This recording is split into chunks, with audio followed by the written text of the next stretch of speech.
자, 반갑습니다. 오늘은 그 한국사 16번째 시간 되겠죠. 그래서 소주제로는 고려에 있어서 8번째 주제가 되겠습니다. 8번째 주제 8 해가지고 드디어 고려의 멸망과 조선의 건국 이렇게 되겠습니다. 책에 따라서는 제목에 위화도 해군이라고 적혀져 있는 제목이 있을 것이고, 혹은 또 책에 따라서 신진사대부와 신흥무인세력 이 부분이 되겠습니다. 실제로 고려 말기 왕을 갖다 보면 공민왕, 그 다음이 우왕, 그리고 창왕, 그리고 고려 제일 마지막 왕이 공양왕으로 이어지게 되는데, 우리가 저번 시간에 살펴봤던 내용이 바로 공민왕의 개혁정치에 대해서 살펴봤죠. 그게 반원정책과 왕권 강화정책 혹은 민생 안정정책으로 나눠서 끝내 실패했다. 그래서 공민왕이 이때 원명교체기를 이용해서 개혁을 실시하였으나 끝내 실패로 끝이 났다, 이렇게 배웠는데, 이때 체크해야 될 게 바로 이 공민왕이 개혁을 실시하면서 새롭게 성장했던 두 세력이 있다고 했습니다. 하나는 공민왕의 개혁 정치를 도우면서 성장했던 세력이 있다고 했죠. 그게 바로 신진 사대부라는 계층이 성장을 하였고, 이와 함께 홍건적과 왜구를 격퇴하면서 이때 성장했던 새로운 세력이 있었는데, 그들을 갖다가 뭐라 부른다? 신흥 무인 세력이라고 했죠. 그래서 이때 보시면 공민왕 때에 이르러서 새롭게 등장한 대표적인 두 세력인데, 이 세력을 갖다가 신진사대부 세력과 신흥무인 세력이라고 한다고 했습니다. 특히 신흥무인 세력 중에서도 구체적으로는 최영이라는 인물과 그리고 이성계라는 인물이 구체적으로 성장을 하게 되는데, 조금 성격적으로 보면 이 최영 같은 분은 완전히 금문 세력이라고 보기는 어렵지만 약간 금문 쪽에 가깝다, 금문 세력 쪽에 가깝다, 이렇게 보여지고, 이성계는 말 그대로 새롭게 등장한 신진 세력이었던 거죠. 그러다 보니 약간 성향상 이쪽은 친원적 세력이라 보여지고, 이쪽은 친명적 세력이다, 이렇게 볼 수가 있겠죠. 그런데 공민왕이 돌아가시고 나서 실제 권력을 잡은 사람은 바로 이 최영이 권력을 잡게 되고, 이후 우왕을 갖다가 왕에 오르게 되는 그러한 상황이었던 거죠. 이후 우왕이 집권하자 이때 중국에서 이제 드디어 명이 완전히 중국을 갖다가 차지하게 되는데, 이때 명나라가 바로 고려의 철령 이북의 영토를 요구하게 됩니다. 그러면 왜 이 명이라는 나라가 뜬금없이 철령 이북의 영토를 요구했느냐? 우리가 저번 시간에 공민왕의 개혁 정책에 대해서 살펴봤다시피, 이 공민왕이 반원 정책의 하나로 쌍성 총관부를 공격하여 철령 이북의 땅을 회복했다, 이 내용을 배웠죠. 그런데 이 철령 이북의 영토를 명나라가 그것은 원래 원나라 것이었으니 명을 이어받은 우리나라의 것이다, 이렇게 하며 철령 이북의 영토를 요구하자, 약간은 친원적 성격을 가지고 있던 이 최영이라는 분이 이에 드디어 반발하여 바로 요동 정벌 계획을 수립하게 됩니다. 어디를 정벌하겠다? 요동을 정벌할 계획을 수립하게 되는 거죠. 여기서 요동은 잠깐 어디냐? 요동은 우리가 수없이 했던 곳이 되겠습니다. 여기서 보시면 여기 강이 하나 흐른다고 했죠. 이 강이 요하라는 강입니다. 요하, 말 그대로 요라는 강이죠. 강하자니까. 이 요하를 기준으로 해서 오른쪽을 뭐라 부르느냐? 요동이라 하고, 이 서쪽을 요서라 하는데, 우리가 일반적으로 여기를 무슨 반도? 요동반도, 그죠? 요동반도, 여기를 산둥반도라고 부른다고 했습니다. 산둥반도 이렇게 되는데, 여기서 어느 지역을 차지하려 했다? 여기 요동 지역을 정벌할 계획을 수립하였던 거죠. 누가? 최영을.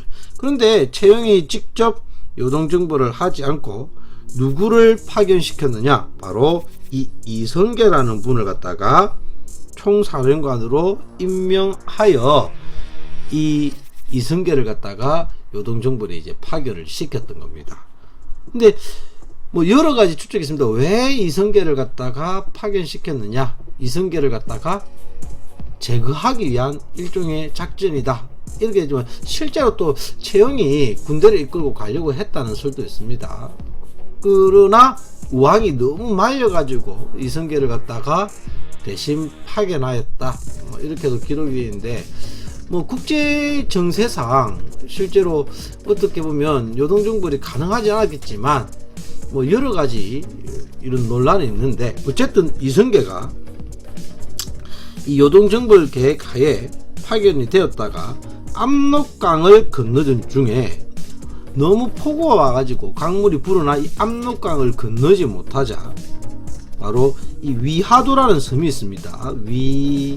압록강 사이에 위하도라는 섬이 있게 되는데, 여기에 군대를 머물게 하고 이때부터 많은 생각에 빠졌던 거죠. 이성계는 처음부터 이 요동 정벌에 대해서 불만을 가졌던 사람입니다.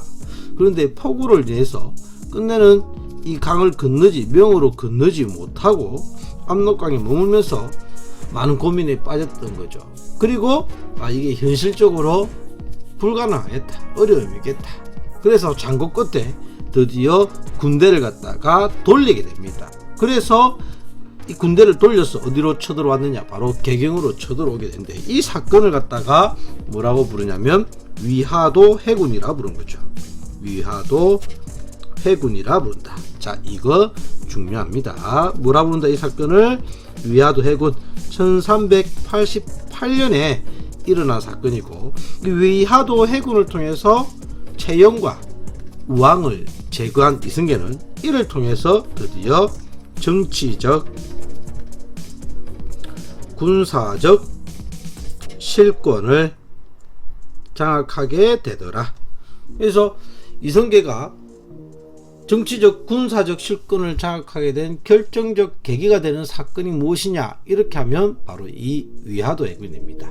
이 위하도 해군을 통해서 실권을 장악한 이성계는 우왕을 내리고, 당연히 우왕이 제거되었으니까 우왕을 내렸겠죠. 그리고 창왕을 왕에 오른 다음에 개혁을 위해 바로 이 사대부, 신진 사대부 세력과 손을 잡게 되는데, 이때 신진 사대부 세력이 개혁의 방향을 두고 크게 둘러 나뉘게 됩니다. 하나는 온건 사대부,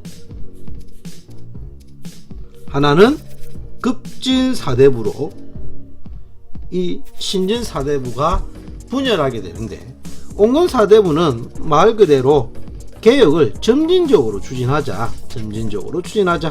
이에 비해서 급진 사대부는 천천히 해서 될 게 아니다, 빠르게 마무리하고 많은 변화를 주자. 그래서 급진적으로 개혁을 추진하자는 세력이었죠.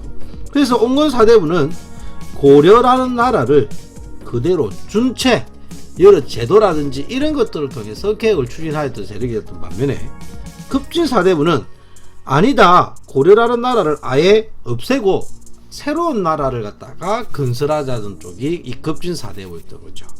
특히 이 온건 사대부의 가장 대표적인 인물로는 정몽주가 있을 것이고, 이에 비해서 급진 사대부의 가장 대표적인 인물은 정도전이라는 인물이 되는데, 이때 실권을 장악하고 있던 이성계가 누구하고 손을 잡게 되냐면 바로 이 급진 사대부와 이성계가 손을 잡게 되었던 거죠. 그리고 어떤 세력을 제거하죠? 이 온건 사대부 세력을 제거하게 되고, 그 과정 속에 여러분들도 너무나 잘 알고 있던 정몽주가 이후에 제거가 되죠. 이방원에 의해서 제거가 되게 됩니다. 이때 서로 이 정몽주와 그리고 이방원이 나누었던 하여가와 단신가 워낙 유명하죠. 그죠? 어쨌든 이성계와 급진 사대부가 손을 잡고 다시 공양왕을 왕에 올린 다음 새로운 개혁을 추진하게 됩니다. 그 개혁이 바로 뭐냐? 고려가 껴안고 있었던 가장 커다란 문제점이 무엇이었냐면 바로 토지제도입니다. 그래서 이 토지제도를 갖다가 개혁을 추진하는데 그것이 바로 뭐냐? 바로 과전법이라는 토지제도를 개혁을 하게 되고 이게 몇 년도냐면 1391년이 됩니다. 이 과전법을 통해서 바로 경제적 실권까지 이제 장악을 하게 되었던 거죠. 경제적 실권까지 장악하게 됩니다. 이를 통해서 이성계와 신진 사대부 세력은 자 여기서 보시면 위하도 해군을 통해서 중요하겠죠.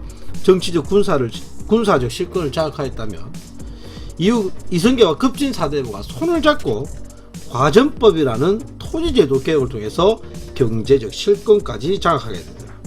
그래서 정치적, 군사적, 경제적 실권까지 장악한 이 이성계와 신진사대부는 이를 바탕으로 드디어 새로운 나라를 건국하게 되었다는데 그 나라가 바로 조선이라는 나라가 되겠더라. 1392년에 이렇게 건국되게 된 겁니다. 그래서 오늘은 바로 이 고려의 멸망과 조선의 건국 과정을 흐름상 살펴봤는데 오늘 배운 내용 중에서는 이 두 내용 위하도 해군을 통해서 그리고 과전법을 통해서 각각 권력이 장악했다는 부분도 알아두시고 개혁 중에 이렇게 세력이 둘로 나뉘었는데 성격상 차이가 있더라. 이 부분까지 조금 체크를 해두시면 될 것 같습니다. 자, 오늘은 여기까지 하도록 하겠습니다. 수고들 하셨습니다.